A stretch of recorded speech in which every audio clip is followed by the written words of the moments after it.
Welcome to Cultural Fugazi, an optimistic take on the culture of the end times. I am your host, Justice, and I'm joined by my co-host, as always, Chris. Hello. We said that we were going to do a month about class, so great. It's May, so we're going to do an entire month about class. Again, we apologize for not making it last month. Turns out doing this a lot is hard, and we thought we had enough in the can, and we didn't. Yeah, and life kind of got in the way a little bit. So we're back. We're happy to be back. We have some things to talk about. So we're excited to get into class, especially since while you will not necessarily listen to this on May 1st, I do think that it's worth pointing out we're recording on May 1st. Yeah, happy May Day. Yeah. If that's a thing, if you don't know what May Day is, I'm the wrong person to explain this to you. But thanks someone in a union. So, yes. So, that being said, we're going to talk about class, and we're going to use the two films today, The Nice Guys, which was 2018, and Sorry to Bother You, which was 2018. Were they both 2018? Am I right? Or was one 2016 and 2018? So The Nice Guys was 2016. Oh, man. Yeah, and that's Shane Black who directed that one, and Sorry to Bother You is Boots Riley. Oh, yeah, it is. Yeah. So great news. Well, we'll kick things off with the thesis, and then I want to tell you why I thought that was a 2018 movie. So our thesis for today is Sorry to Bother You and The Nice Guys are both movies that deal with working class individuals, or at least, working individuals, and their specific interactions with systems and people, and what class they are, and the way and the people that they're interacting with and what class they are in are all informed by that specific concept, And I think both of these movies do. One of them is really targeted towards this, Sorry to Bother You is. And The Nice Guys kind of just falls into that by being a neo-noir film. Yeah, just by virtue of how it accurately depicts its subjects, it ends up bringing these themes along with it, because that's what the lived existence for those folks would have been like.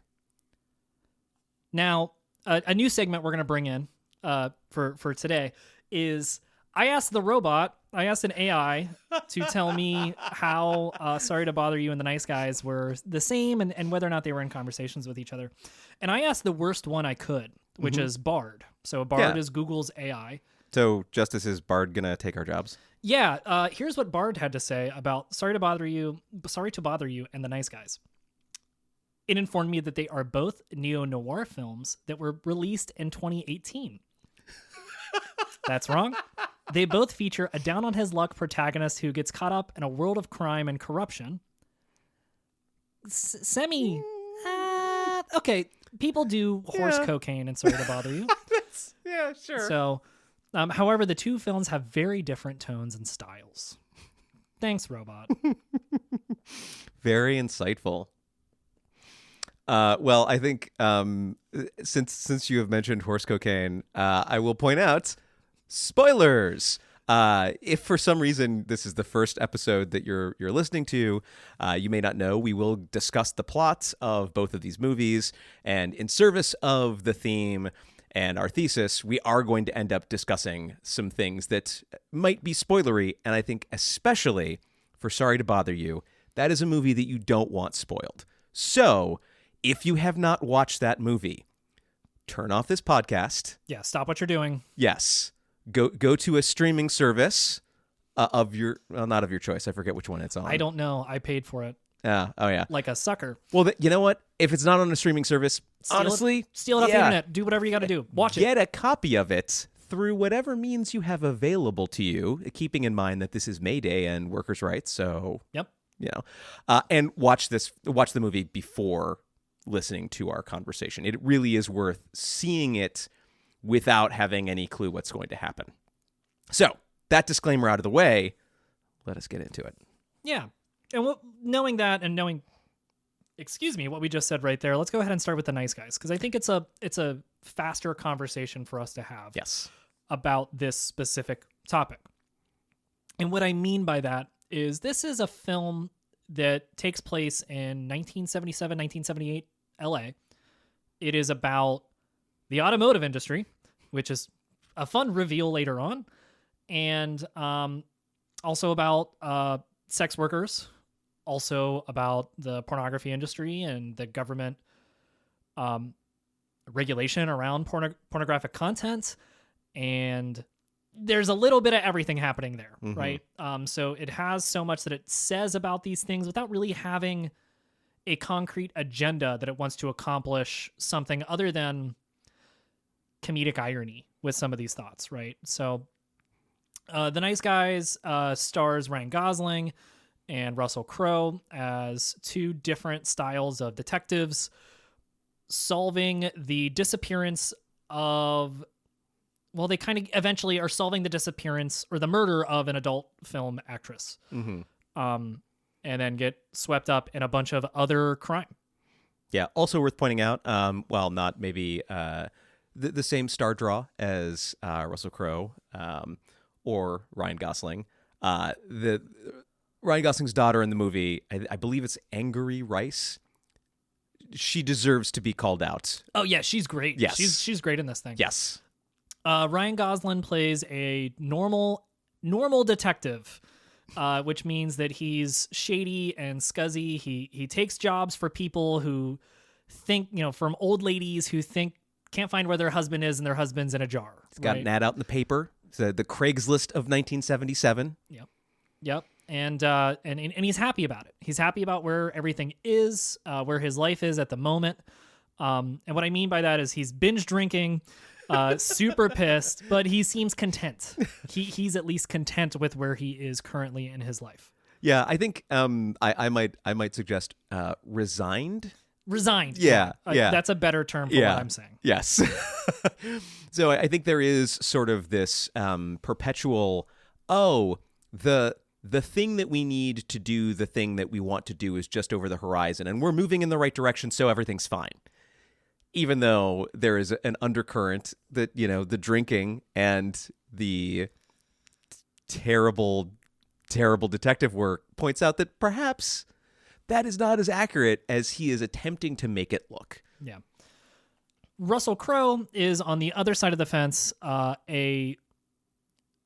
he's not really a detective. He solves people's problems. Usually that problem is someone talking to an underage girl. He goes and beats the shit out of that person for money. So if he's like, hey, someone's hitting on my daughter or something like that, and it seems like that's his primary gig. Yes. His primarily punching people who are talking to younger people. And he takes money for that. So he takes a job. It turns out that the person involved in this is one of the missing people as part of this case, and it's a whole thing, and it entangles Gosling and Crowe's character, and that's kind of the minor points. I mean, those are the major plots of the movie, but it's not really the major part that's relevant for what we want to talk about. Right. We start this movie with the late 1970s family being weird. I forget what all is happening. A son gets up and sneaks under his parents' bed and grabs a dirty magazine. Yes. And while he's then sneaking back to his bedroom, a fancy fucking car crashes through their home with the porn star who's on the magazine that he's holding, in the car crash. And I believe the only thing that she says is, "How do you like my car, big boy?" Yes. Which is relevant to the movie, but is also like, it's hard. It was hard for me to figure out, having not seen that movie before. That's the opening. That's her dying words, right? Mm-hmm. And I was like, okay, is this irony? And that's the point, right? We're not supposed to know what that sentence means, right? But like, starting a movie that I eventually figured out was about the Detroit automotive industry and its power on government, and specifically the catalytic converter lawsuit that it's kind of playing around with, and all this stuff. I was like, what the fuck is this movie? What is it trying to say already? Is it like, hey, sex workers are dumb and bad? And it's like, no, that's not what it's saying. I was just very confused when the film started. Well, and I think the film purposely is setting you up there because this is a thing that happens throughout where you have something that seems innocuous, that like it might even seem frivolous, that actually has more depth than you would expect, but not in a way that's like, oh look, there's more depth. It's like, no, this is more layered. Like life is more interesting than just like the surface level.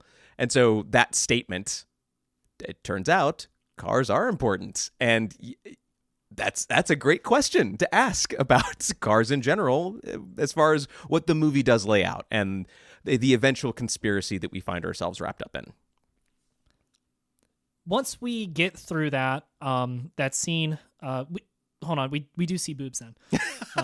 Shout outs to boobs. Although, hey, that kid, he tastefully covers them up. Yes, he does. He's very, very responsible.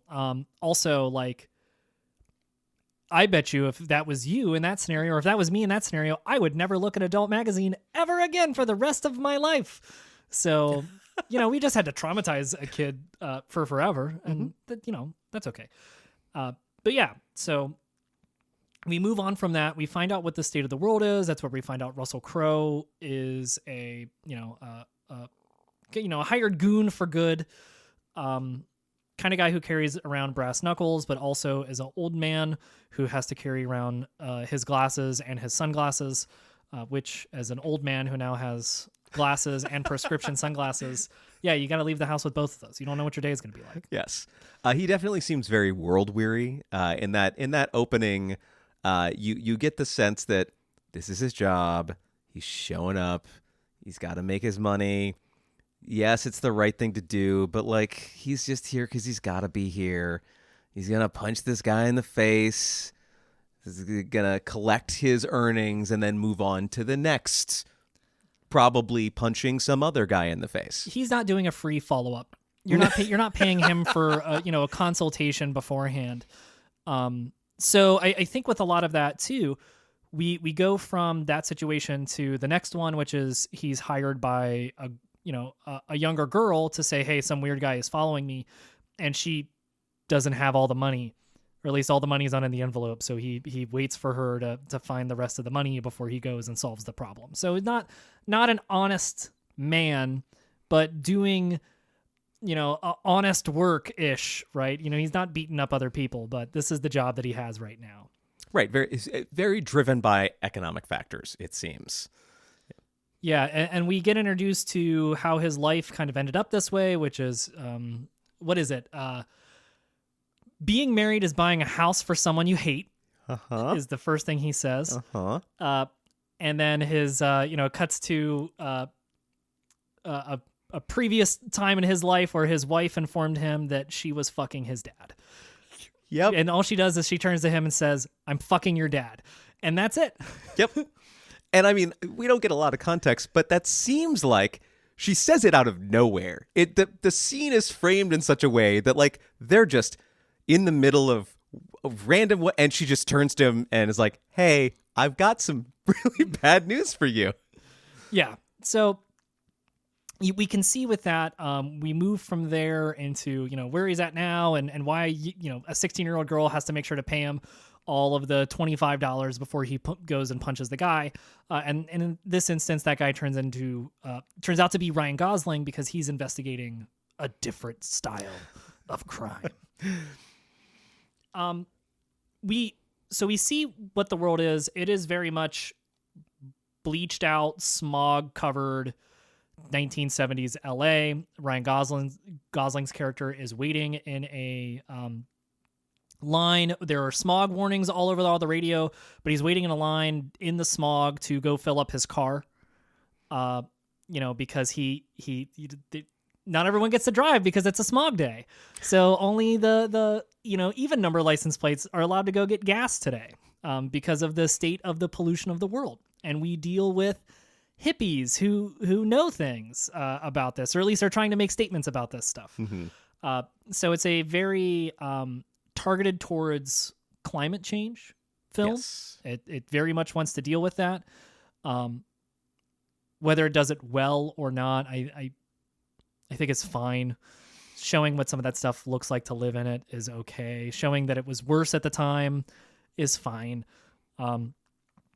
Does a lot with like, hey, is it your personal responsibility to solve these problems, or is it the automotive industry who's responsible for solving these problems? Yeah, and I think that's sort of that's the part that for me does work better. The sort of corporate malfeasance aspect of, and particularly pointing out, hey, the story that we're telling is not obviously this is not the thing that happened, but this is taken from actual events. I mean, this was a controversy that happened. There was a collusion effort by the big three to prevent people from recognizing how much hey, who would have thought that some corporations would lie about doing bad things so they could keep making money? In America? I know. It's wild.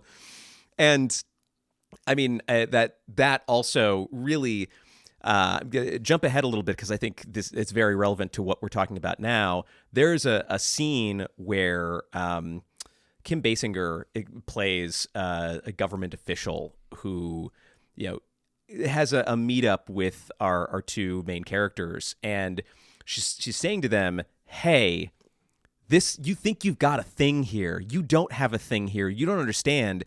These car companies are America. They are America." And you can't take America down.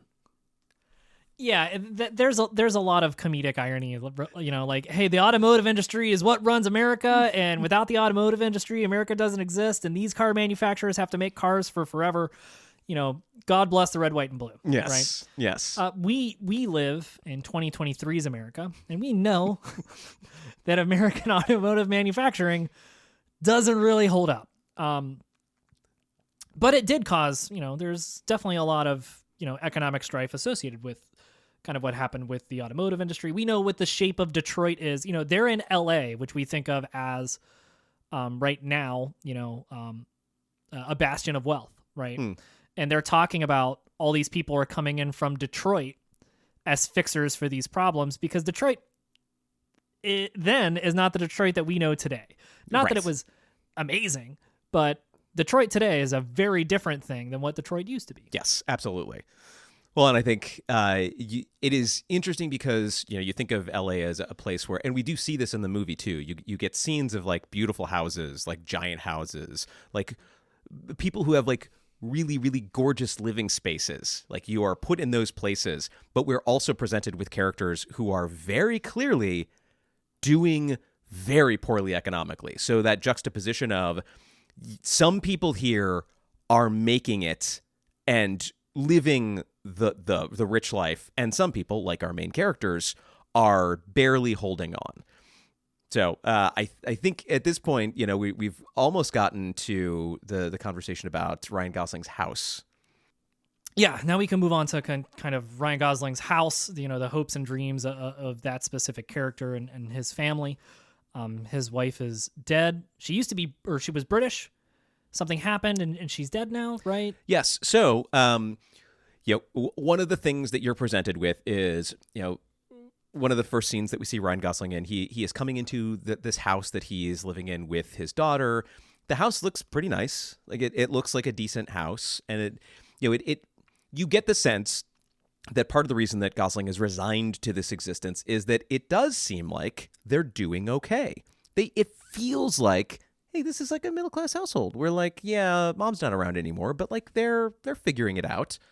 Well, come to find out later on, Gosling lets it slip that we're just renting this house because his wife died when their original house that they did own burned down. And the whole thing is that Gosling keeps suggesting, I just need to make enough money so that we can rebuild this house.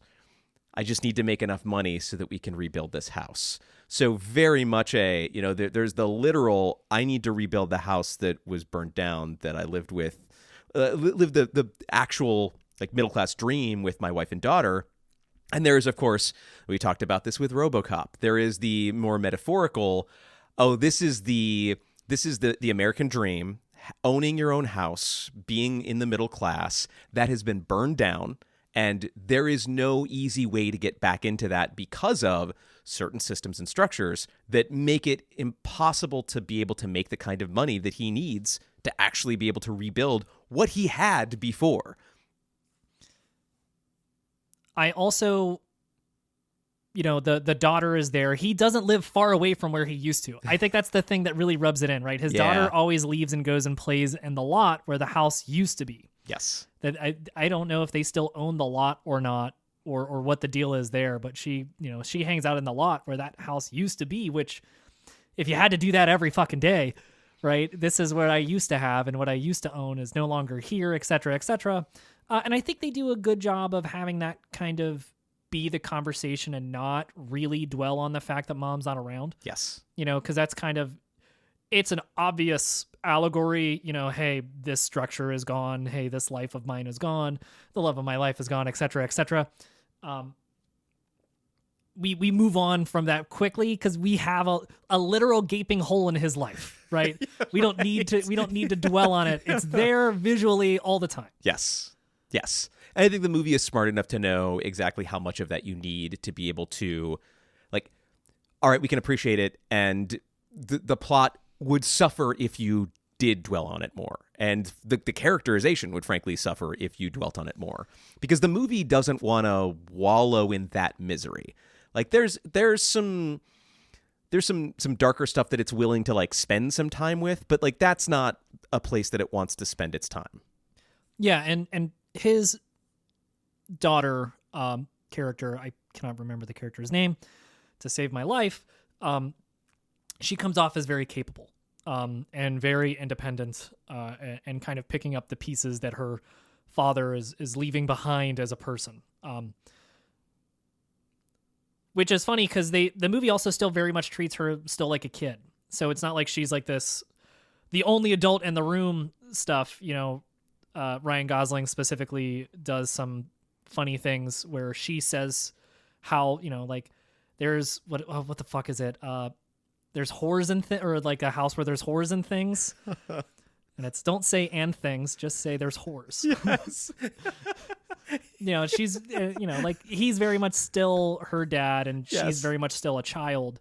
And they have that type of relationship. So she's not expected to be this super adult, trapped in a child's body. So yeah, there's some parenting going on her end, but like it is largely like he is not absent. He is not parenting at all. Right. He maybe he's not doing good, the best not job. good parenting, but yeah, he's not really fucking it up, except for whenever he makes her drive everywhere because he's always drunk.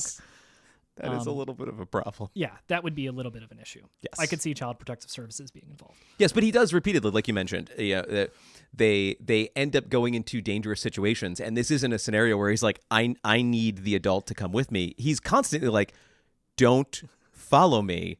Do not do this. Yeah, go home. Go home. Go home. Yes. Which is funny whenever she ends up in the mansion party later. Oh my God, yes. Doing maybe better detective work than better detective work than half of everyone, but yes. also still not great. So the two characters we get them together. They kind of move on into what's the crux of the case and why are they both looking. Why are they both kind of involved in the same thing? It turns out that the girl that paid Russell Crowe's character is the one that Ryan Gosling is looking for. And that, I can't even remember how the fuck this happens. They determine that they should team up to find her based on the fact that she then goes missing. Russell Crowe, guys show up to Russell Crowe's apartment and beat the shit out of him to ask about the girl. That's where he figures, he's like, oh, they think I know where she is. Yeah, there's an actual issue. I don't know where she is. Yeah. This idiot detective is trying to track her down and might know where she is. I'm going to go figure out where she is so I can get these heavies off my back. Yeah, and great villains for that scene where they break into Russell Crowe's apartment. Like, Russell Crowe is hanging on to a bunch of stolen bank money, apparently, because a dude opens a bag and a ink, thing blasts in his face, and the guy has a blue face for the entire rest of the film that he's in. It's funny. And it is delightful how this entire movie, Russell Crowe is just like mildly exasperated by everybody. He's just like, no, buddy, you don't want to. Like he's got a gun pointed at him. He's like, buddy, you don't want to. Please don't do that. You're gonna have a bad time. Like I don't want you to have a bad time. And then blue dye in his face. Well, he specifically. He treats it like a professional courtesy. Yes. Hey, yes. You came here to rough me up and ask me questions. Great. We'll do that. I answered your questions. I don't know anything else. Professionally, this conversation should be over and you guys should be moving on. That's how this job works. Because that's the job that he's in. He just now does it for a very specific subset. We don't know what it used to be like before. But then, the guy fucks with his fish. He has a nice fish tank and he tries to feed him one of his fish and he, opens the bag full of dye.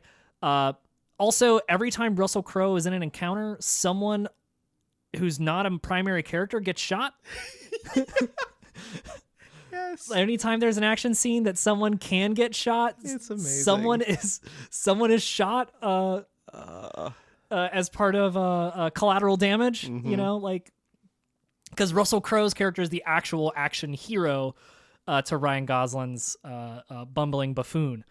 But yeah, so they figured out that they need to work together to track this girl down because Russell Crowe wants his normalcy back, and Ryan Gosling manages to convince him. He's like, "Hey, I don't know where she is, but we could help each other. Right? Like I'm making money here. We could make more money.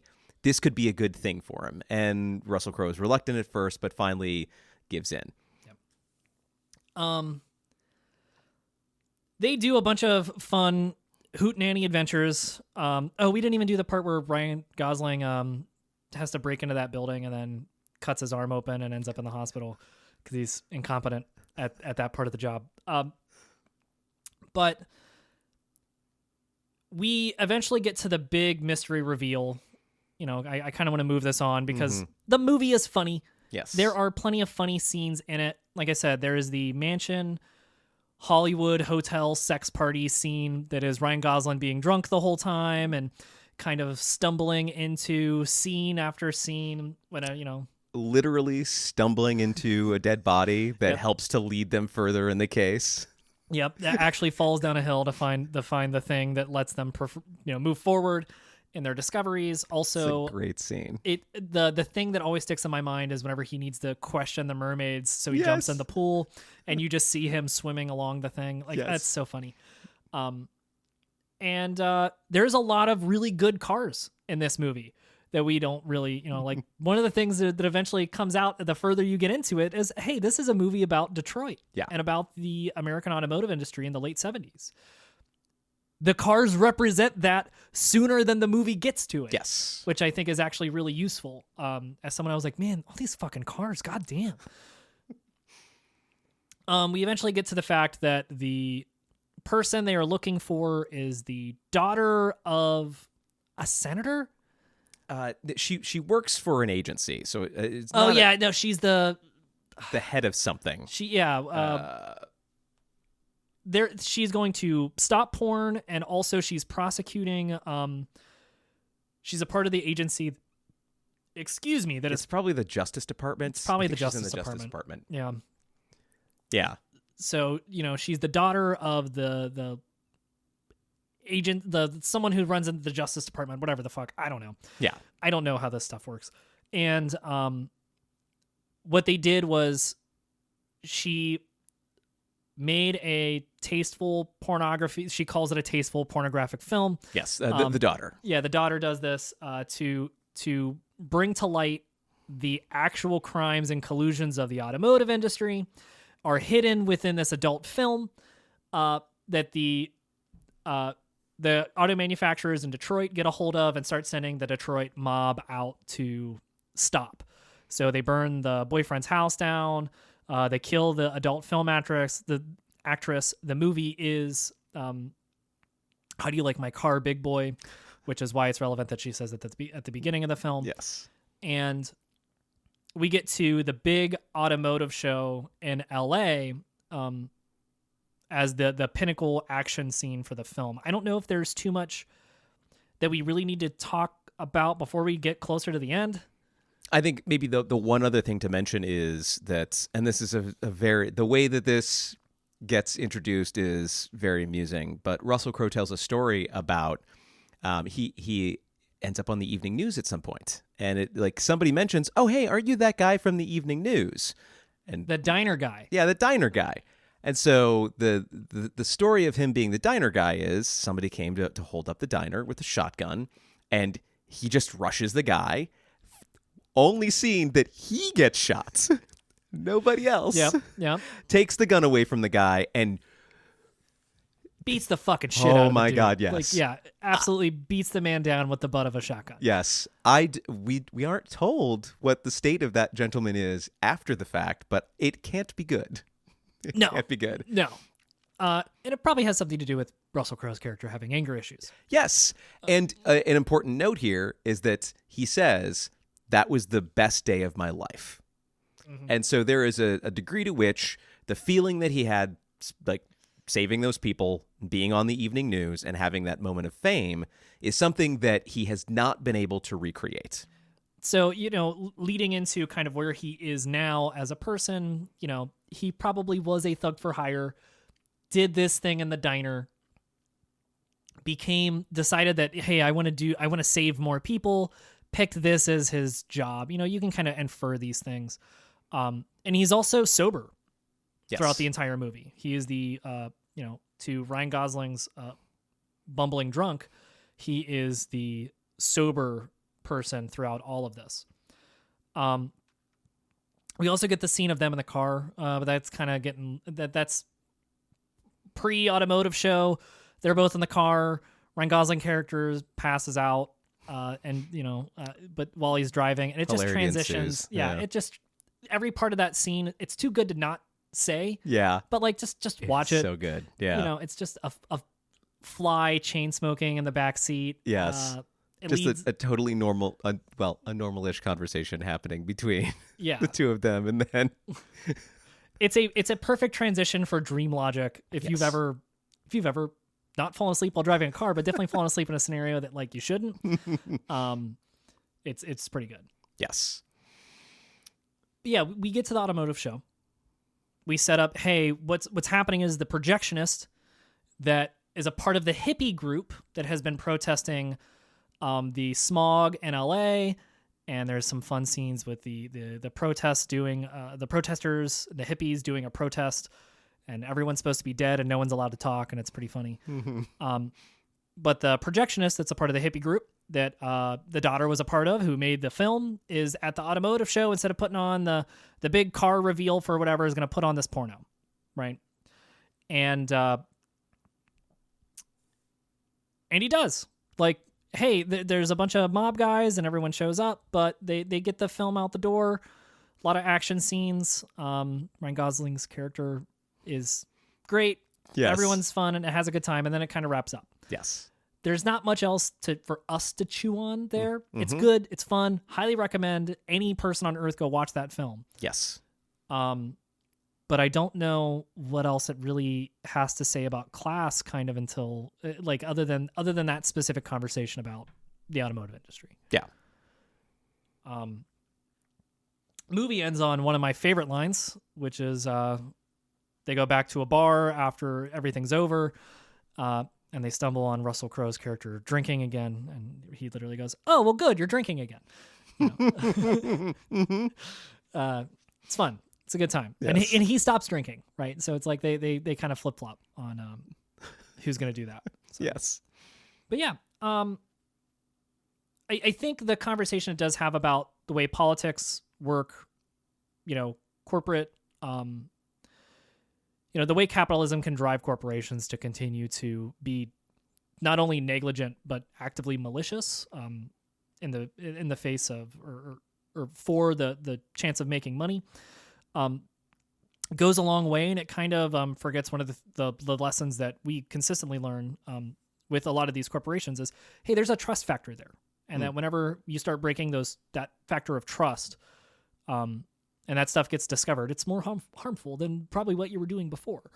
Look at Enron, right? Right. So I think, for what that movie is, it's surprisingly smart with those specific things. Yes. Well, I think part of what makes it so effective is that the movie is not seeking to preach at you about those things. Again, it's seeking to show you a realistic depiction, or a semi-realistic depiction of a fantastical depiction set in a realistic scenario or setting. Perfect. Yes. But like these are characters whose lives seem like they make sense, and it is because of the situations that they're in that you can see the ways in which, again, these systems and these dynamics come into play, and the ways that they're harmed by those things. But the movie isn't like, look at how badly they're being. Look at this. Look at this is bad. The movie lets you come to that conclusion on your own, which is refreshing, and I think does the movie a lot of benefit. Yeah, it definitely does not rub your nose in, hey, this shit's evil and bad. You kind of figure that out as the film continues to go on, and it's nice, and it's fun, and it's funny. Yes. All that wrapped up into a nice package that is easy to digest. Yes, it is a delightful movie. It is incredibly easy to watch. It's a very good time. And I do think, like we've been saying, it does end up saying some interesting things about, you have characters who, would like to engage with the American dream, but for whatever reason have been pushed out of that and have found themselves unable to grasp back at that. And that a lot of the mechanisms that prevent that from being possible are, hey, you've got these corporations that are preventing opportunities and will crush you if, like, they're sidelining you just sort of out of, like, lack of care. But if you get on their radar, then they will crush you like a bug. Yeah. And we see a lot of characters end up directly killed because of the actions of the automotive industry. And, like, that kind of does a nice job of standing in for the more abstract, hey, a bunch of people are dying because of the emissions. Yes. Yeah. One of the things to point out is, despite a lot of the subject material and question and kind of where this movie takes place and how it is, primarily entirely white. I think we only have really two characters that are anything that are not white. They're both black. They're both bad guys from Detroit, or one bad guy, one bad woman. Yes. And I think Ryan Gosling literally makes a reference to wanting to touch her hair. Yes. Yeah. So at that, not great, doesn't do well there. There is a better conversation to have about, hey, Detroit racial dynamics, and hey, this movie takes place in LA, and to get there, this movie just doesn't even skirt around any of that conversation. Just there are some indications that, like, you are supposed to think that comment is in poor taste, but the movie is not like, and here is the message that we want you to take away from that. It's mostly like, Ryan Gosling is a pretty big idiot, right? It's like, yeah, and it's played to that, right? He's been kind of incompetent and a buffoon the whole time. Yes. So, like, you're supposed to be like, oh, well, he's just an idiot, and could have done more with that. I don't know if it would have made it a better movie, but I think it kind of does a disservice to what it could have done. Mm-hmm.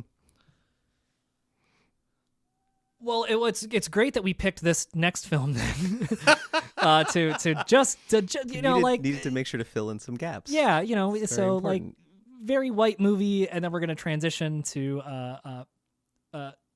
Sorry to Bother You here in a minute, which is very much not that. Uh-huh. So we'll take a break and we will be right back.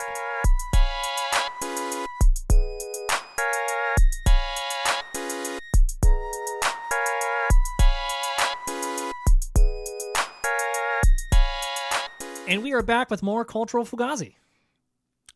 Oh, and now that we're back, we are gonna get to black. God damn it, Chris! With Boots Riley, Sorry to Bother You. Yeah, I guess we can do that pun. You can do that pun. Yeah, I can. Yes. Don't worry. I will face consequences, but they will not be as severe. Okay. Wonderful. So, Boots Riley, for a little bit of background, is an activist / communist. This was his directorial debut if I'm not mistaken. And I'm looking at Wiki, and it's telling me I'm not mistaken. Yes, you are correct. If I recall correctly, Boots was pretty active in the Occupy Oakland movement. I know he was a big Bernie Sanders guy. A few podcasts that I listened to had him on around that time period to talk about capitalism, Bernie Sanders, and sort of the ways in which perhaps America is not a great place for social safety nets. Yeah. So knowing that and having that background, this movie makes a shit ton of sense. Yes. We actually, both times I have watched this film, you and I have watched it together. So we went and saw it in theaters. Yes. And then you came down and we watched it just a week ago, which was nice. Agreed. We don't get to watch movies together much anymore. It's true. I moved and I fucked everything up. So we sat down, we watched this thing. I think it hits harder the second time, knowing what the fuck is going on. Because I think the first time you watch this movie and you don't know what the fuck is going on, you spend a lot of the movie going, wait, what the fuck is going on? So, again, spoilers. We spoil all the movies, but specifically spoilers. This one. Because we have to talk about what the fuck is going on Yeah, we do. To know what this movie is trying to accomplish as it pertains to class and race and what it is trying to say and what that means for us as the people who watch it. Yes, because the whole movie is specifically about So, awesome cast for this yes. whole thing. We get to see our favorite actor in the entire Creed series. Tessa Thompson. Yeah, Tessa Thompson. Yeah, she's back being... She is a national treasure. Should be protected at all costs. Yeah, it turns out if you need someone hyper intelligent who's also funny, incredibly charming on screen anytime, can sing, has good politics. Like she's there. She should be in everything. So yeah, she's here.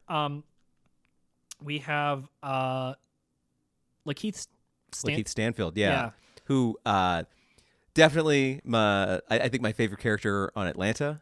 Yeah, for sure. By far, he so incredibly talented. We're gonna talk more about him later on. I was gonna say whenever we get to the second episode this month, which is gonna be Knives Out, we get to talk about him again later and just how naturally charming he is on screen. Like, yes, he's also a delight. Yes, and very talented because. So we mentioned Atlanta. There's this, and then Knives Out. Radically different roles, and each and every one of them he knocks out of the park. Intelligent. Yes, I would use intelligent. His approach to all that stuff. We also have Terry Crews, who's in here as the uncle, who is just great, and we also have Armie Hammer as the CEO, and we also have Amari Hardwick as Mr. Blank, bleeped out. And to really, really put the perfect casting, well, we have Stephen Yeun in there as well, but the perfect casting in the entire film, no one does this better than anyone else in this entire movie, is having Danny Glover involved. Absolutely. He is in fact too old for this shit. They cast him in this movie to be him in this movie. Oh, it's so good. It's so fucking great. So we deal with a man whose name is literally Cash as our primary main character, and he's broke living in his uncle's garage. Yeah, Cash Green, by the way, just in case if you didn't get it. Subtlety is for cowards. Subtlety is for cowards in this film. Not only is subtlety for cowards, but if you're not dealing in the realm of the abstract, if you're not hitting you over the head with such on the nosisms, then like this movie is not for you. Mm-hmm. So yeah, Cash Green is living out of his uncle's garage, has a artsy girlfriend, and is trying to find a new job. He hasn't been paying rent for 6 months. He's driving his uncle's car, his uncle's beater. It is an an old, broken down Toyota Tercel. They use that car to their advantage. Yes. In very key moments in the film, and he's looking for a new job. We see. This is fucking. I have to tell this anecdote because I just said it out loud to Chris, but I have to tell it. So Chris and I are watching the movie again for a second time. We've seen this movie before, and we just watched. In our minds, we just watch The Nice Guys, which takes place in LA. Mm-hmm. And I'm always thinking about RoboCop now, forever, which takes place in Detroit. Yeah. And I'm watching this movie and I'm trying to figure out where the fuck this movie is supposed to take place. Because it's always sunny and bright like LA, but it's really downtrodden, really, economically depressed. Yeah, economically depressed. And I was like, is this supposed to be LA or Detroit? And then the movie reveals that it's Oakland. Yes. Yeah, it's the Detroit of California. Yeah. So just like, I was like, oh, right, Oakland. We're both like, Oakland. Yeah, no shit. That was just me being stupid. Yeah, made complete sense. Yeah. That all of the pieces fell directly into place. And it makes even more sense. Boots is from there. Like, Yeah. oh yeah, of course. Once that part was established, I was like, oh yeah, no shit. There is a real sense of place in that entire film especially, and it needs to have one for how fucking out there it gets. Yes. So, Cash is trying to get a new job, found a job that he can apply for at a call center. He goes with his friend. His friend from his last job, I forget. I think they're like neighborhood buddies. Yeah, like it's his dog. Yeah. It's his boy. Yeah. And so they both apply for the job together, and then you have it revealed to you that, they put each other down as fake references and, all this shit, and they both get the job at the call center. Because you have a pulse? Can you read? Great. Yep. Chris, have you ever had a call center job? Absolutely, I have. Of course. I never have had a call center job.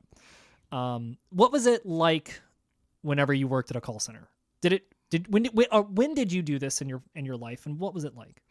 So I worked at a call center shortly after graduating from college.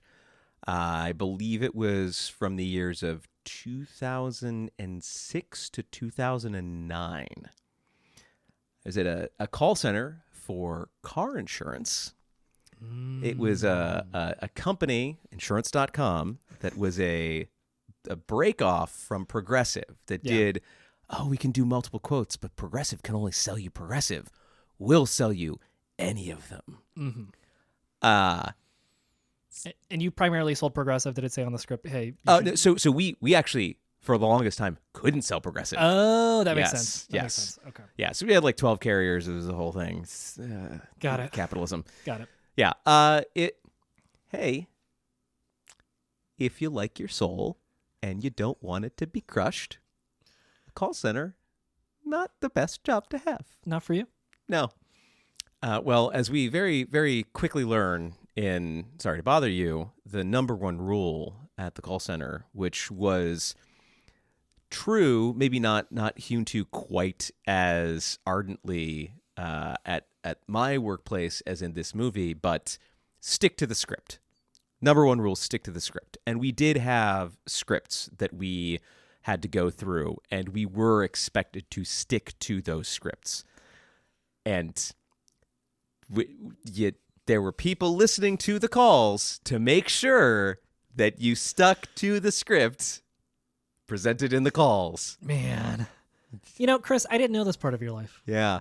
I don't like to talk about it much. How was your life outside of work while this was going on?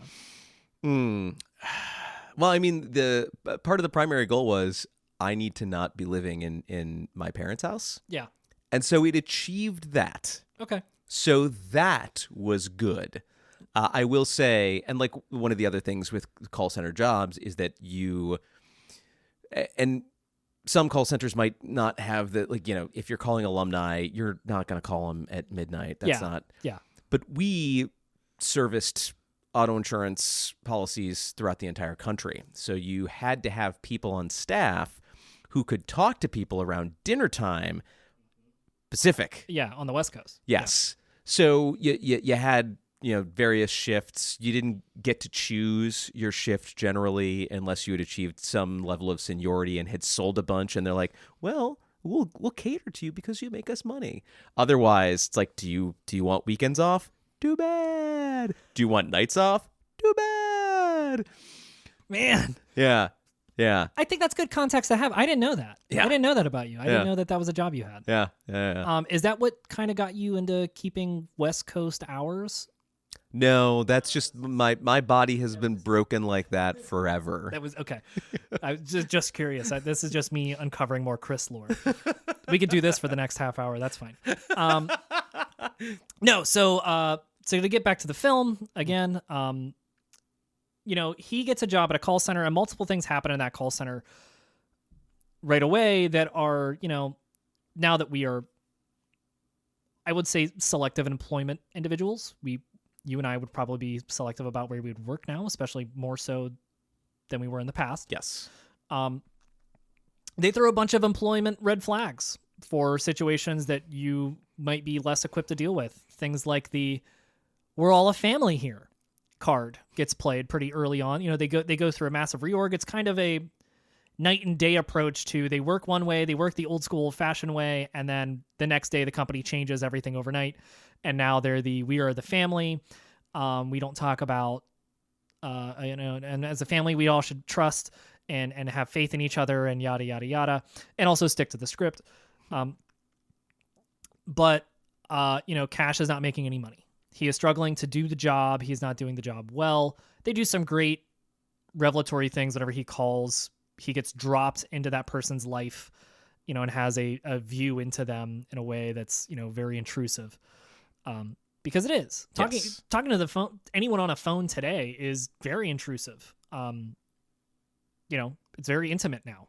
One of the moments that I really love, and this really does capture some of the kinds of motivations that you had working in a call center. You would be expected to do this sort of thing. He gets dropped into a call from this old lady who's like, I'm broke. I'm like, I think her husband had just passed. Her husband had just passed. Yeah, and she's like, I don't know how to deal with it. Like, I don't have the money to pay for his funeral. Like, things are bad. And like Cash is like, oh, like you can, and it's great because you get to see him in the room with her and like having this emotional reaction of, oh my God, I as a human feel empathy towards you, and I'm really uncomfortable that I now have to try to sell you a thing. But then because he's got to stick to the script, he goes on to be like, well, these encyclopedias, which you've loved in the past, might offer you some knowledge and solutions to give you comfort in your time. And like basically has to try to take this terrible, awful thing that's happened to this woman and turn it into a sale. Yeah. Because he's got to follow the script. Predatory practices like that are not new. Specifically, people take advantage. It's a very common thing to do, to take advantage, especially of older individuals, especially with phone calls. Mm-hmm. It's never been easier to do.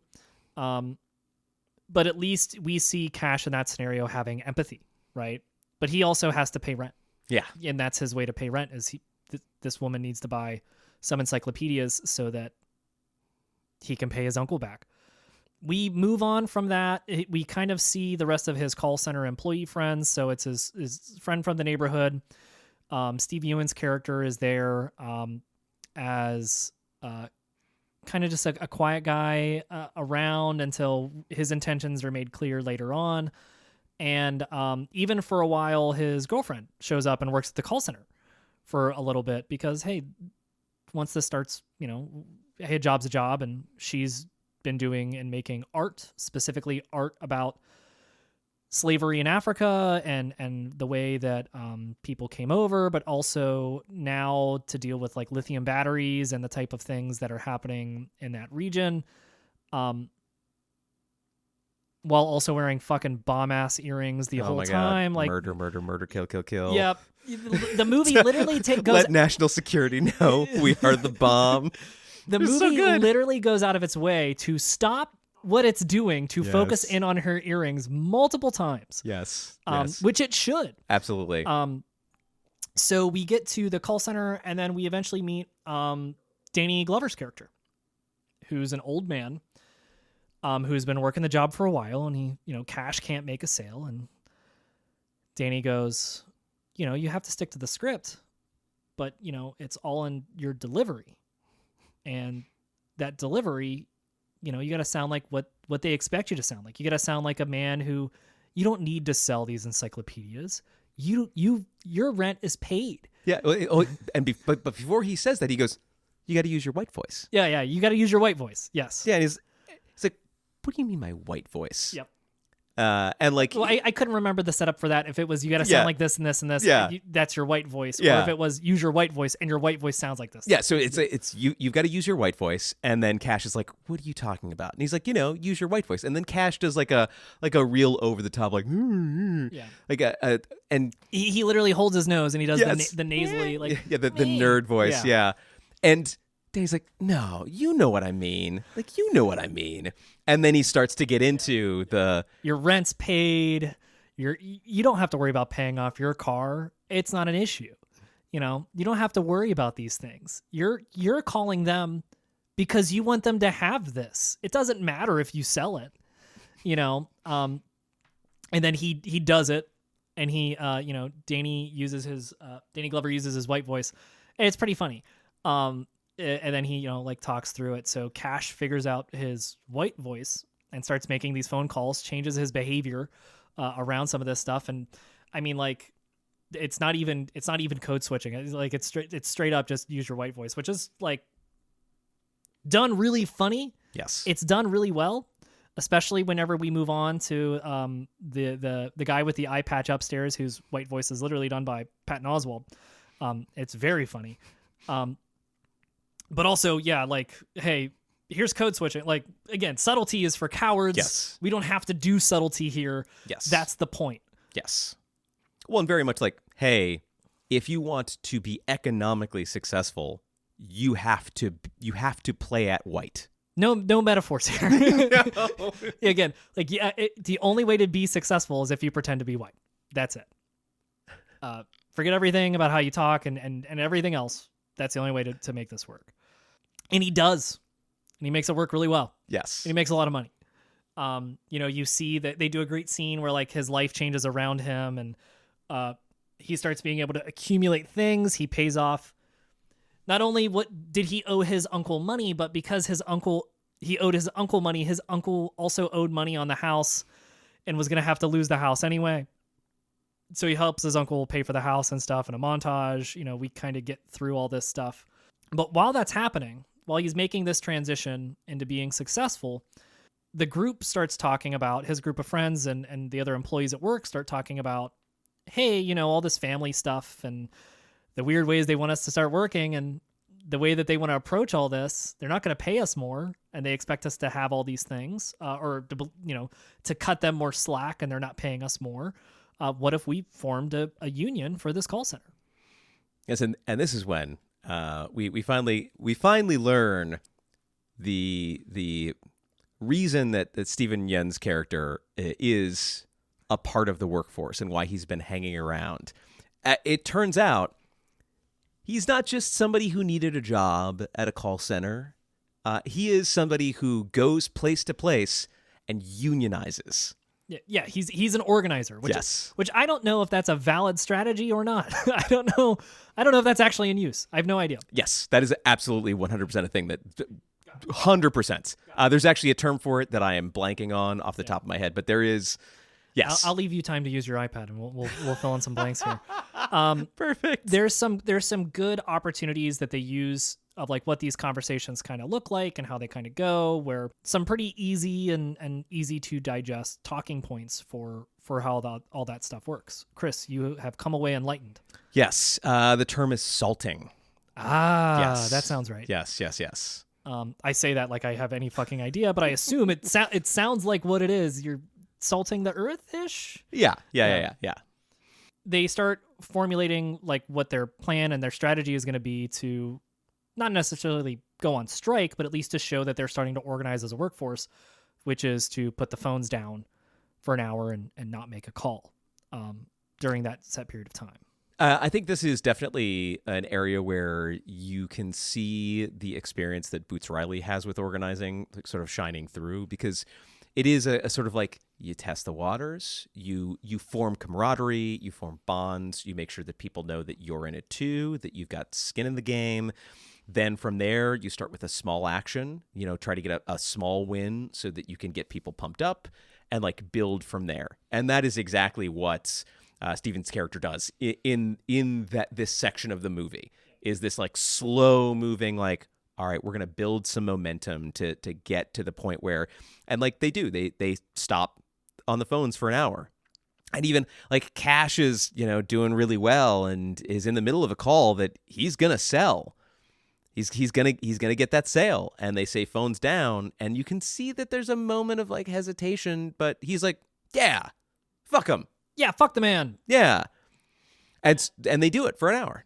During that, the camaraderie scenes, we see more of Danny Glover, and I just want to bring it back to this because this is literally my favorite thing in the entire movie. There's a lot in this movie that works really well, but Danny Glover has never hit a specific point so clear in any movie like he did when he asked the bartender for the good stuff. And that's like, they literally just let him be him. That's when he goes, well, like, I'm too old for, he literally says, I'm too old for this shit. Yes. He does the entire thing. Yes. And then he goes, and she has a bottle of, it just says Tennessee whiskey. It's supposed to be Jack Daniels. Yeah. And she goes to grab the bottle of Jack Daniels off the shelf to pour another. And he goes, no, give me the good stuff. And instead, she opens a bottle of Jack Daniels like a door. And then inside of that is a smaller bottle of Jack Daniels. And that's the first reveal that this movie is doing fucking weird, absurdist shit. Yes. Is literally, we do it with like the house, like where he drops into the room directly or whatever, but that's still a metaphor. Like, Tessa Thompson's character is like hinting at like, this is a little strange, right? Like, I mean, but normal strange though, right? Yeah. Everything's kind of like a little amplified. Yeah, at an angle, a little amplified, a little exaggerated, until Danny Glover's character literally gets her to open a bottle of alcohol like a door to pull out a smaller bottle of the exact same liquor and pour that into his glass. And that's the moment where the film starts to fuck with you. Well, I mean, it that is literally like the right before we get into the power caller stuff. Yeah. So it is right before yes, the door has been opened. Literally, we are opening the door to Wonderland. Yes. There is a small door. We are following the rabbit down the hole. It is so fucking perfect, and I'm happy that if his role in the movie was just that, like just the white voice and just that, which it mostly is. He only does like one more thing after that. Perfect use of an actor. Yes. That's the scene for me that sends that entire movie. That's when the wheel turns. There's a term for this, and I forget. That's like the Volta. Yeah, that's the Volta. We start seeing them organize. They have their success at work. And Cash's character is convinced until he's not. Well, and it literally is as ramification for the work stoppage, the dropping the call. They call him into the management office, and you've got your three management characters who are sitting there, and Cash is like, "You're not going to intimidate me. You can't, like, we know that we've got the power. Fuck you guys." And they're like, whoa, buddy, calm down. No, we just want to let you know you're a power caller, baby.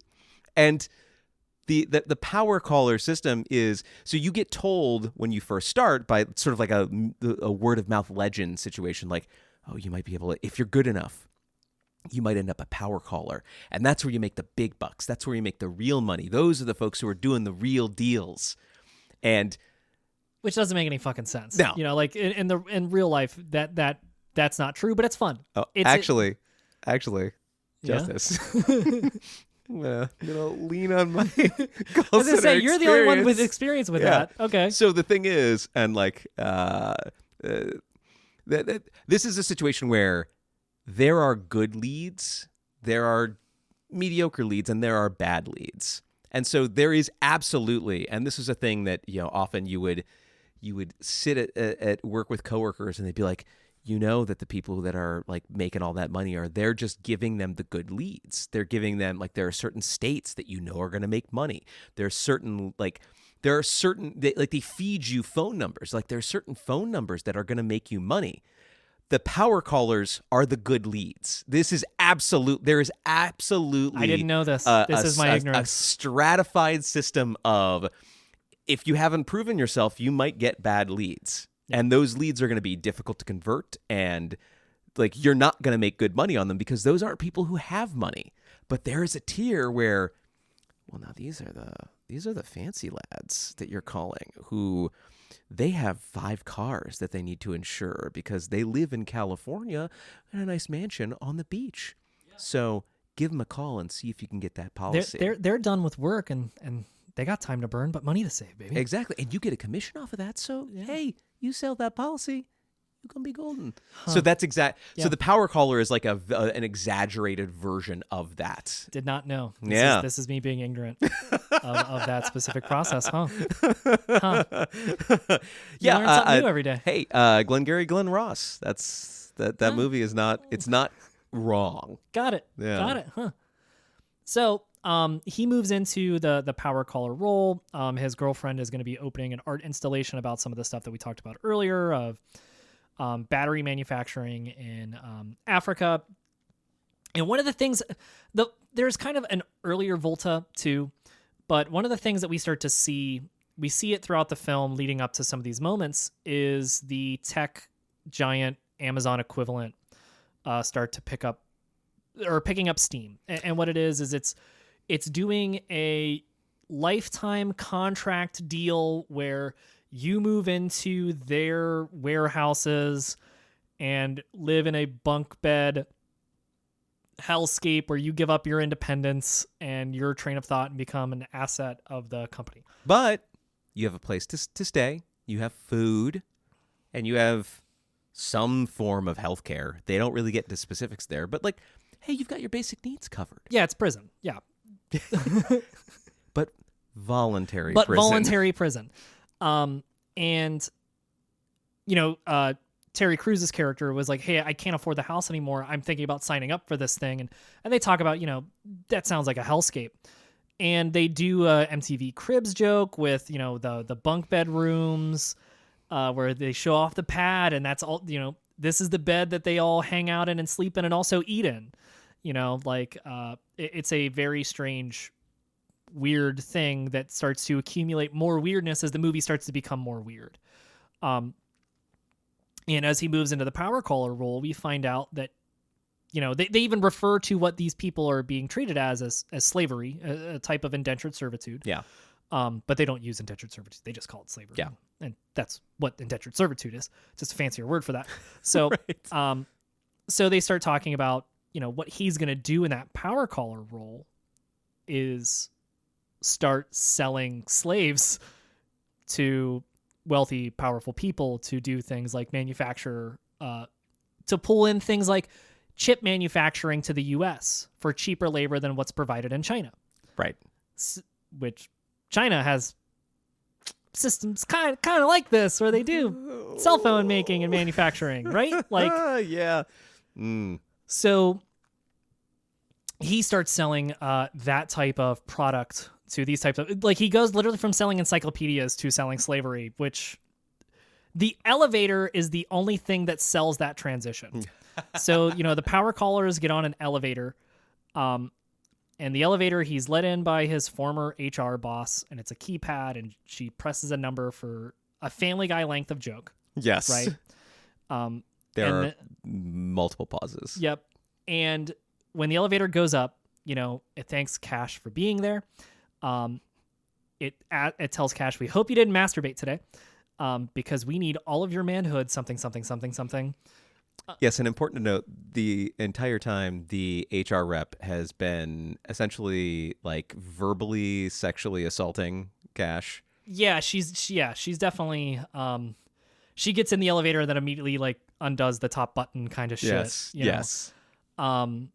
And he's led into the power collar situation where we are introduced to the manager of the power collars, who's also a black gentleman who has an eye patch.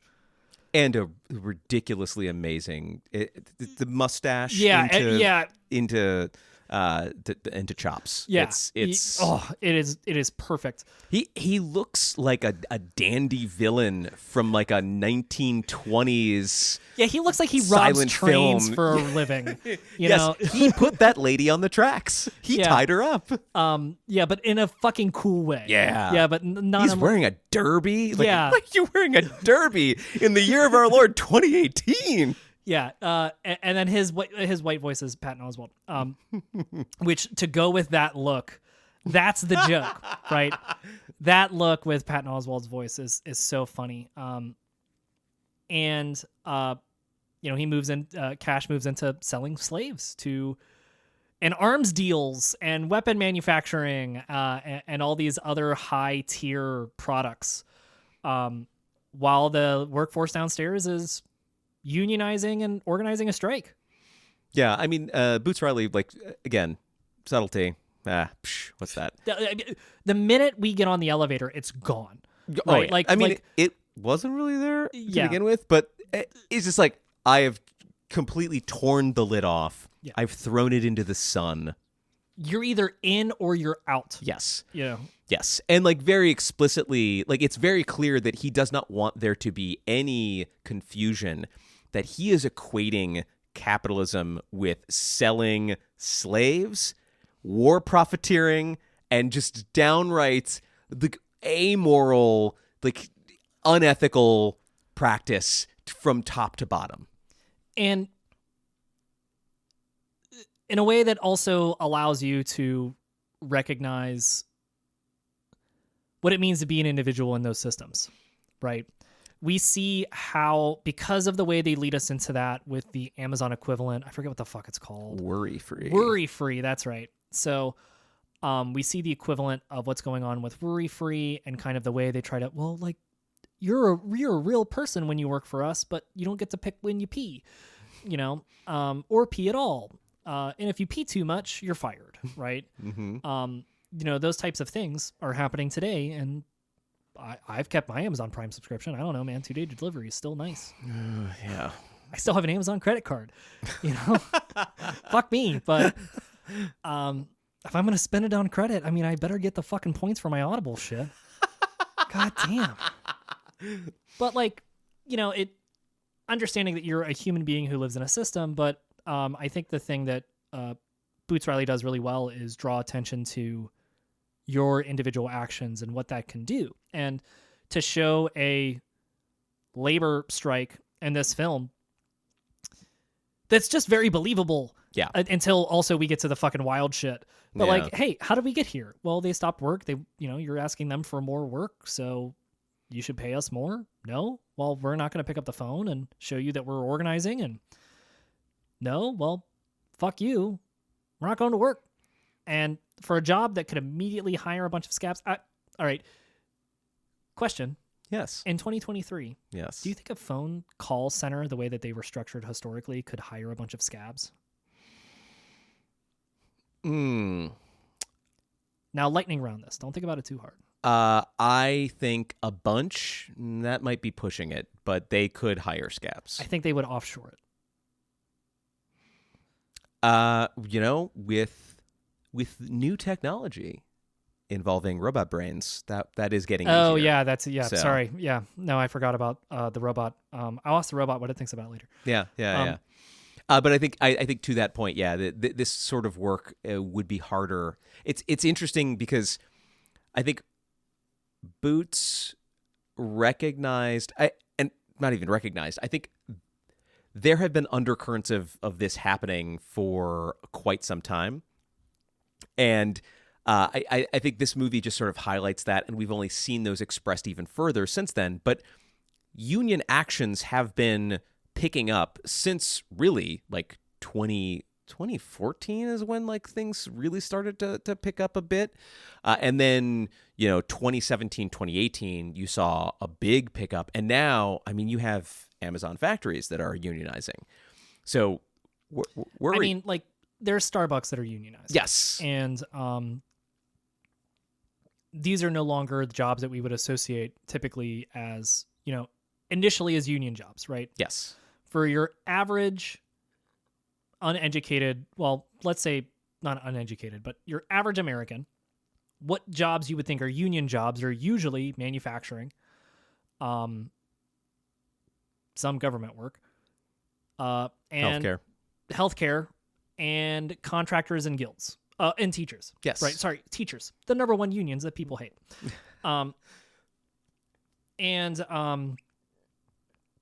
That's typically what you see. I want to say the number one union that some people hate, because they're actually very popular with literally like with literally everyone else. Yeah. Except unless you think unions are bad and you're like, why are these teachers asking for more money? Just means that it's an easy way for me to block you in real life, right? If you're like, well, I don't know why these teachers have to have all these things. Like, can't they just like quit? It's like, fuck you. So, outside of, an immediate mental check, we now have unionization taking place in situations where you would not expect to see it. Yes. At places like a Starbucks, right? Yes. There are multiple unionized Starbucks. Cleveland happily has at least one of them, I think. Yeah. So you're starting to see that pop up more and more where, workers and individuals and specific jobs that we wouldn't... and cops, the union that everyone actually hates. Sorry, I forgot about that. Well, again, the people that hate teachers' unions love cop unions. They love cop unions so much. So they wish they could be in the cop union with the cops. Some of them are. I know. So anyway, that aside, we've started to see that happening in more situations. And so to take that into a call center scenario, I don't think is a hard stretch of the imagination. And I don't know if there are call centers that are unionized. I'm sure that most of those now exist in the other side of planet Earth. Yeah, less here. So they go on strike. Yes. And they organize the strike for the first day. There's a picket line. There's a picket line. And Cash is a power caller. So they get a SWAT team to help escort those power callers in. Because gotta close those deals. They gotta close deals. You gotta... And this is... I think the thing now is... I would love to see Riley take a second shot at some of these ideas, or at least what this looks like in 2023. In scenarios where you can exploit people from home instead of having them in an office building. Like, and anyway, that's a thought that I had of like, you can just have these people make these phone calls from home, but you can't whenever you make that kind of money, fuck you. What do I know? But yeah, they get a SWAT team and they bash some motherfucking skulls in to get these people into the building, making deals. Absolutely. Well, and I think we never really get any sort of sense, I think, if I recall correctly, of whether that SWAT team is privately funded defense or whether that is the police specifically helping them out. Turns out that's probably both. I was going to say, I think the ambiguity they're probably off shift. Yeah, right? yeah. But that is another interesting, either it is the police and there is some collusion between Capitol and, man, we were just talking about those unions. Weird. Huh. Weird. Huh. It's almost like they have aligning interests. Almost. So either it's the police who are in league with Capitol, or it is Capitol being given a green light to have Pinkertons again, to have its own police force. That, yeah, we get a military too. Chris, are you telling me that Sorry to Bother You is on its way to being RoboCop?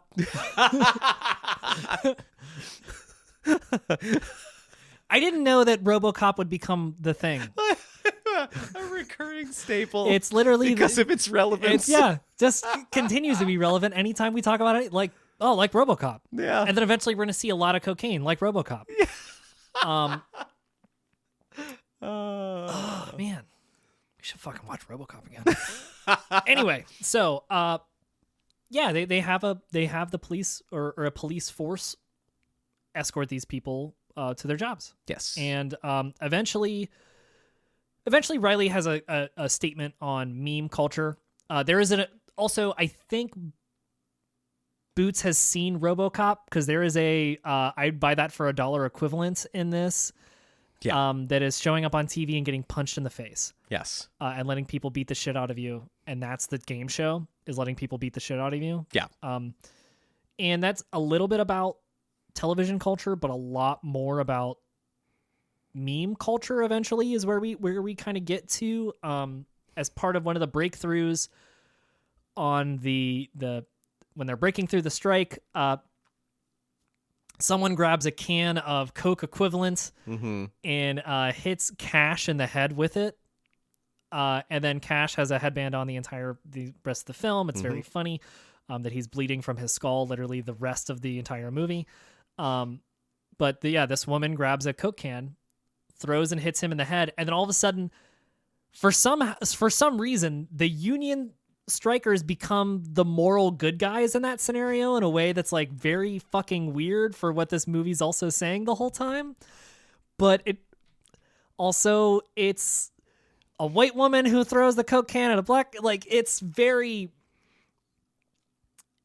interesting perspective that the film takes on this, and I think it adds a good amount of texture. Yes. Because then eventually, even though Cash is the one who gets hit in the head, she gets a contract with the Coke equivalent in question and gets an entire ad deal and is set up for life because she threw a Coke can and hit him in the head. Yes. Well, and I think that is, and this makes a lot of sense, particularly after the experience with Occupy, where you had a lot of people who were legitimately doing community organizing, but you also had a lot of people who were essentially sort of like activist entrepreneurs that used that experience and the contacts that they made and the exposure that they got to leverage that into making money. And I think that's the context that I was forgetting with that of like, hey, there's a very specific agenda he has with that statement. Absolutely. Like, it was very much the Pepsi can save, yes, can stop the protests kind of stuff. If only we could share a Coke, right? Like, so it's very much playing off of that. That was just harder for me to pick up on, that it was entrepreneurship, performative protest. Because I thought, like if she's a part of the call center, like anyway. But she's already filming a meme of like, the thing is she filmed a video of, I'm gonna throw this Coke can, and like I see it now. we fired all the synapses. We then get to the rest of the. I know there's one Volta, but we eventually get to the rest of it. Whenever Cash gets invited to the CEO and founder of Worry Free's house party. Yeah, after like landing like a major arms deal, I think. Yeah, and he, the CEO of the Amazon equivalent wants to meet Cash. They've been doing things like white voice only here, and whenever they go to the party, it's white voice all the time. Oh my god, the party. And the party is, think of what this movie's been doing. Think about how weird it's been getting. And then let's crank those ideas up to 12. We skip the number 11. The number 11 doesn't exist. We go straight to 12. Lot of cocaine. Eventually a lot of sex. Yeah. So your eyes wide shut-esque kind of scenario. There are some scenes in this mansion part that are challenging. Before we get to the fucking weird challenging bit, there's parts. So it's Cash and Mr. Blank, the guy with the eye patch and the beautiful chops. They go to the CEO's party, and and they're the two black guys Yes. at the white people party. Yes. And they have to play that role, right? They are asked to perform. Yes. And Literally. multiple times. Literally. And asked to perform. And it is woof. It is challenging. It is challenging. Yeah. Yeah. And this then literally is stood against the scene that we see after the mansion scene, where he's actually going to or it's before this, where he goes to the performance of his art girlfriend. Is that before or after he's literally asked to rap? It's after, because he's drunk. Right.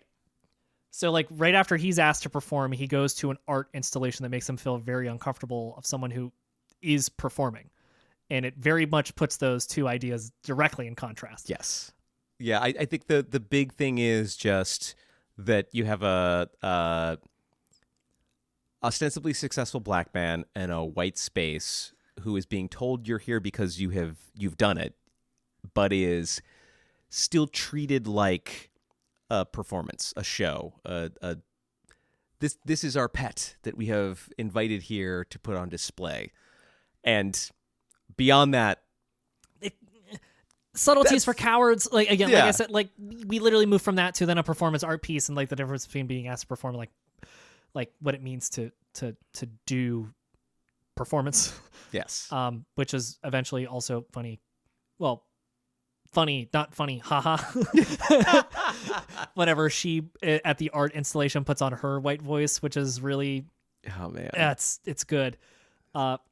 English accent. It's she grows an entire accent out of nowhere. Yes. So we move on from the party. He leaves the party. Or no, he doesn't leave the party. Because the CEO would like to have a word with him. This is me forgetting how this film actually works. This is, hey, Justice, this is where it happens. Yeah, this is where it gets fucking real. So he's invited to hang out with the CEO after the fact. And like this is after he's like past the sex orgy and his rap performance and all that shit. And then he goes into the basement and with the CEO. And he tries to pitch them on the next thing that he's going to be selling and what they want him to do as the next part of his career. To do that, you have to understand a bunch of shit really quick. And you have to remember the movie. I'm going to try to tell you what the fuck happens at this movie. If you've seen the movie, please, again, go watch the movie before we tell you what the fuck is going to happen. But I'm going to try to highlight it as quickly as the movie does. Eventually, Worry Free is going to take all of their employees who can only do so much work and then give them a drug that's going to turn them into horse people. And horse people can do more work. So what if everyone who signed their lives away to Worry Free were then turned into horse people? And then specifically, what if Cash was a Martin Luther King-like figure for the horse people, so that whenever they eventually had a revolt or riot, they had a guy on the inside who could help keep the horse people in control? Because they know that they'll eventually organize and do something, like Cash was the last time. So they want Cash there to be their guy with the horse people. To be their MLK, which is very important that our white CEO is suggesting that MLK will keep the peace and prevent the union from organizing. Right. Yeah. Oh, yeah, it's definitely a white person interpretation of MLK. Yeah. But so this is... So he gets invited to the CEO, and then they do a line of coke. At least what he thinks he does a line of coke. Yeah, what he thinks is a line of coke. What Cash thinks is coke. And then has to get up and pee, and then finds a horse person. And then he sat down and told all this shit. Yes. That they want him to be a horse person and whatever. And it is... I don't have words anymore, Chris. They're all gone. All the words are gone. I don't know where they went. It's fucking incredible. I don't know how to use better words than the words I have, which are fucking amazing. Right. On what the film is able to accomplish very quickly. Yes. If you were somehow doing the thing where we interpret, what if the bad guy's actually the good? Like, what if this wealthy entrepreneur is actually like has a good, like, no, fuck. What if he turned people into fucking horses, Chris?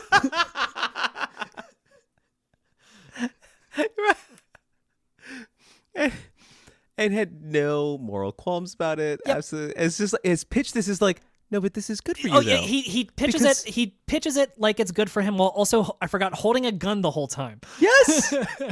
Yeah, because Cash comes in and he's like, I want to leave. What the fuck? What is going on? Well, so while he's holding a gun the whole time, he goes, "No, you have to watch this part of the video." Yeah, and it's all done via this claymation video too. Like it's very good. Oh, it's man. very good. If you have not, please. Now I will say that I have said these things out loud and told you what the fuck actually happens in this movie. I did not do it well enough. You should still go watch this movie. It's a whole thing. And then he says no, and then he leaves, and then he goes back to his girlfriend's place. They've broken up because she can't be with someone who can't be a team player and can't be a part of. You cross that line. You're a scab. You're a scab, and she has morals, and so he still goes to the art thing, finds out that she also has a white voice, but whatever. He leaves, and then he wakes up, realizes that he can use his memification of being the guy who got hit by the Coke bottle to start pressuring Worry Free about them turning people into actual fucking horses. It maybe doesn't go well. Yeah, it's not ideal. Then he has to eventually he ends up on the game show in question, yes, where he has to get the shit beat out of him so that he can share the clip that's on his phone of the horse people. Yes. And then once the clip is shared, then he becomes a talking point on CNN and all these other news organizations to say, becomes a part of the sensationalist news cycle that the company is actually turning people into horses. And that still doesn't necessarily stop everything in its tracks. Yeah, the movie very clearly does a nice job of pointing out that this all becomes background noise. And so no one really cares or absorbs the fact that this terrible thing is happening because that's just the latest outrage on the thing. Yep. You can be mad about it as a meme. Yeah. You can just retweet. Yeah. Which feels even weirder to say now. So they get through that part of it, and then eventually their solution to this problem is, what if they eventually stopped the scabs from crossing the picket line? That's the solution to the problem. And to stop the power callers. Yep, stop the power callers. Stop Worry Free. Now that they know that Worry Free is who's making money on these sales, and that's who this company is and what they're doing, if they can stop the power callers, Cash comes back into the fold, full tilt all the way in, and they're going to figure out how to stop this. And they successfully stop the power callers from crossing the picket line to a point. Briefly. And then they bring in more SWAT and tear gas, and it's more heavily armored. And it's very much a scene from a modern protest. It is. Yes. It is very much you are meant to look at that and go, hey, that's what the Black Lives Matter protests look like when they start tear gassing people. Yeah. And it's kind of wild that they're tear gassing people for, upholding their end of what they believe through, their only means to speak to power, right? Well, and they do the full on. There's baton beating, tear gassing. Someone gets run over by a car. Yeah, someone does get run over by a car. Yeah, I mean they again, Subtlety. Boots has been around some protests. Yep, is aware of the dangers that people have been in many cases ignoring. Yep. That if you go to a protest, sometimes things get real bad. Yeah. You have to be aware and available for these things to happen to you, which is tragic. So they show up, they enact in force, and Cash's secret that he has in his pocket is that he's gone out and freed some of the horse people, and some of the horse people show up. And Cash is eventually arrested, put in the back of a van. He sees some of these things happen from the back of a cop van, and then eventually someone gets hit. It looks like someone's gonna get hit by a car, but then the car comes back and it's one of the horse guys pushing the car back. Yes. It is fucking wild. It is incredible. Yeah. Of like, again, allegory, throw that the fuck out the window. Like, here's just an actual, like, hey, what if you, like, it's fucking great. And if you're not on board for the horse people thing, like, then the wrap up of the movie is not gonna, none of this is gonna work for you. Yeah. So the horse people show up, stop the scabs from crossing the picket line again, and then let Cash out of the back of the van. There's a very funny scene where Cash is like going, "Thank you for saving us," and he's like, "No, I'm from Brooklyn. I'm from Brooklyn. You don't have to talk to me like I don't know anything." Right. It's very funny. Of like, hey, these are actual people, Yeah. right? Like, humanizing the thing that you like. Literally, we've dehumanized these people, and then we're Yeah. gonna rehumanize them very briefly, very quickly. And then they stop everything in its tracks except for they stop the scabs from crossing the picket line. And then they all go home with a job well done. Cash goes back to the garage, but the garage is done up all fancy. Everyone's very happy. He's back with his girlfriend who left him for being a scab. And then he hits his nose off the garage door, and then he becomes a horse person because it turns out that wasn't cocaine, that was horse person juice. And then they go and stomp the CEO of Ori Free to death. Yeah, yes. And then the movie ends. Yeah. Yep. I think, again, it was easy to kind of go through that film section by section, again, because we talked about it as it was happening in the film. Like, sure, like, we talked through it. You don't really need us to tell you that this movie is obviously in conversation with race and class. Mm-hmm. Yes. The job's done.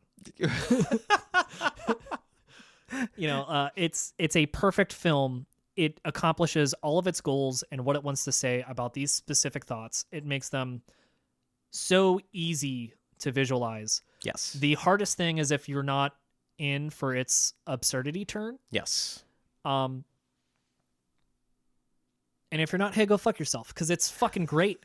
It's fantastic, and it's super funny. Yeah. The entire time that these terrible things are happening, it's doing it with films like RoboCop and films like Starship Troopers from a specific set of directors have been eventually misinterpreted for what their primary message was and turned into something else. Today, right now, I would say that is fucking impossible to do. Yes. With Sorry to Bother You. I would 100% agree. And I think if it was done, I wouldn't even call it care, like with less care, because that's not what happened here. But if it wasn't done to the point of absurdity that it is beaten into your head in this film, you could potentially see someone saying, no, the CEO was cool, actually. Yeah. Or like, hey, some of these things were actually kind of neat. Yeah. This film does not allow you to do that. No. So now these two films both talk about class. Yes. And I think we talked about where The Nice Guys kind of fails at the race conversation. Sorry to Bother You is a race conversation that happens to include class dynamics and how that stuff works.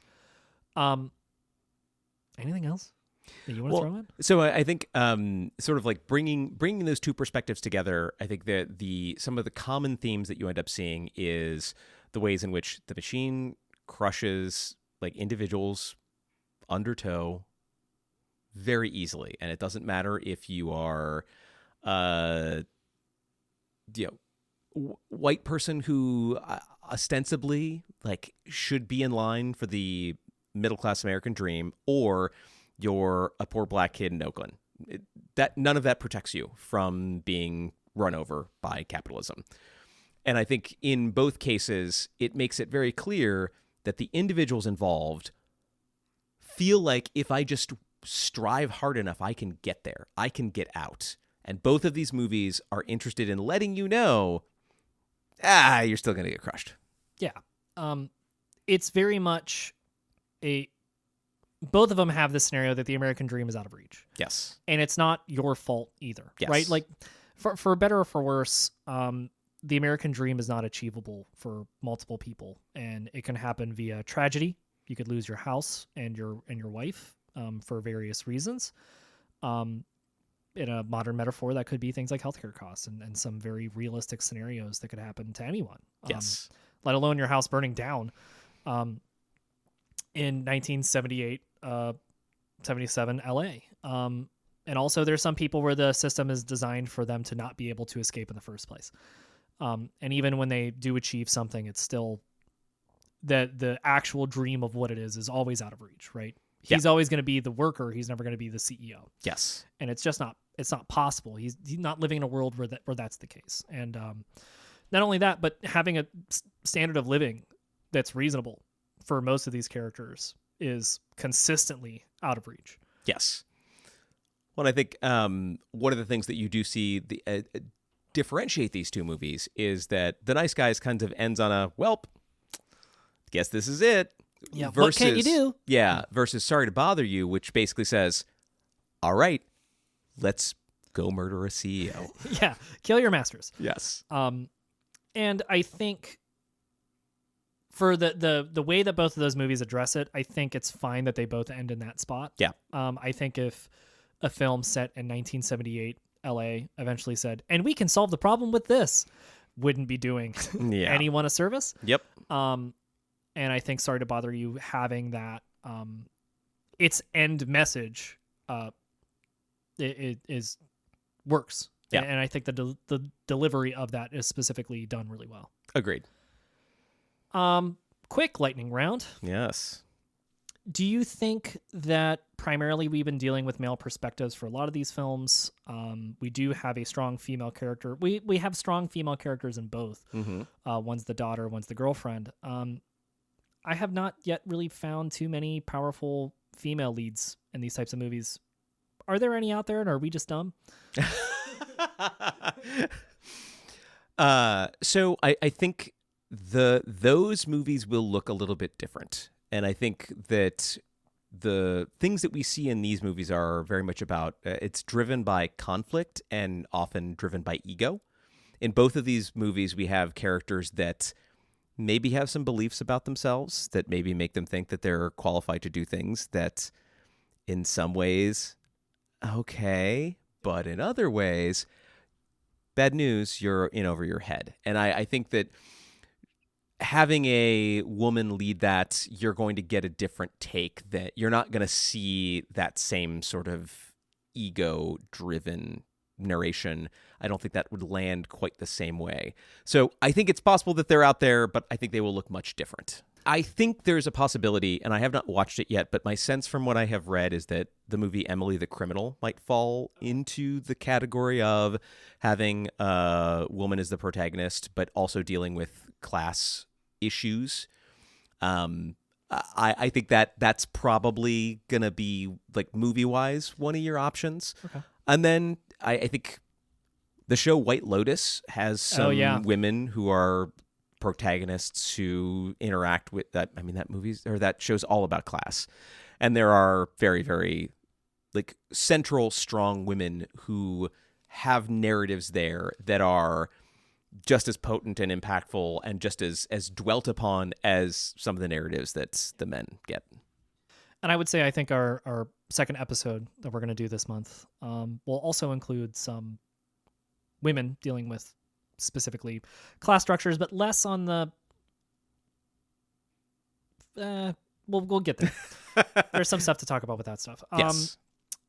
Other media you think is in conversation? I know we're going to do Knives Out 1 and 2 after this, but other stuff that you think is within conversation specifically around these two films? Well, I mean, I think Boots would love you to, like, go out there and, like, read some Marx. Yeah, of course. I think Duh. Yeah. And I mean, I think specifically, like, if we're to stay in the very fancy, like, theoretical realm, I think Frantz Fanon's Wretched of the Earth, I think that is something that Sorry to Bother You, he's absolutely in conversation with. So, if you want to read some Frantz Fanon, and if you want to read starter Frantz Fanon, what is it? The fantasy book, Babel. Babel. Yeah. Just came out last year, 2 years ago. Last year. Yeah. Kind of your starter pack for when is organization and the impacts of organization worth it for the greater good. So that's some stuff there. I think other movies in conversation. You mentioned too. I like it in the specifically. We've been dealing with primarily a male lens, so I think that's a good thing to point out. I can't think of another good detective movie right now. If you put a gun to my head, I could probably come up with one or two, but I feel like The Nice Guys is just good and fun. Yeah. It's hard to find a thing to compare that to. Yeah, we have a friend who specifically watches that movie all the time. Yeah. Because it's kind of its own thing. Sorry to Bother You is a thing I would recommend if you like a bunch of other things that it's hard to find something else to recommend in conversation with it. Mm-hmm. If you know what I mean. Well, so actually, you have reminded me here to give an old school recommendation, then also what I think might be considered a newer version of that. Columbo, detective-wise. Oh, yeah. Is absolutely your regularly, a blue-collar detective going into spaces where fancy, intelligent, rich people think that, well, this bumbling detective will never get one over on me. And, well, hey, surprise, Columbo's very good at what he does. And then I think we're going to talk about Knives Out later, but Rian Johnson's show, Poker Face, Natasha Lyonne is, I think, a little bit of a modern day Columbo. The show has a similar structure to the way that old school Columbo worked. You know who the killer is from the very beginning, and it's just a matter of figuring out how does Natasha Lyonne figure this stuff out. And she is very much working class, getting by the seat of her pants. And so I think that and good detective stories from what I have seen so far. Great. Well, anything else? I think that covers it. Well, excellent. Well, thank you for joining us on Culturo Fugazi. We will be back very soon with Knives Out 1 and 2. Thanks and take care. Thank you.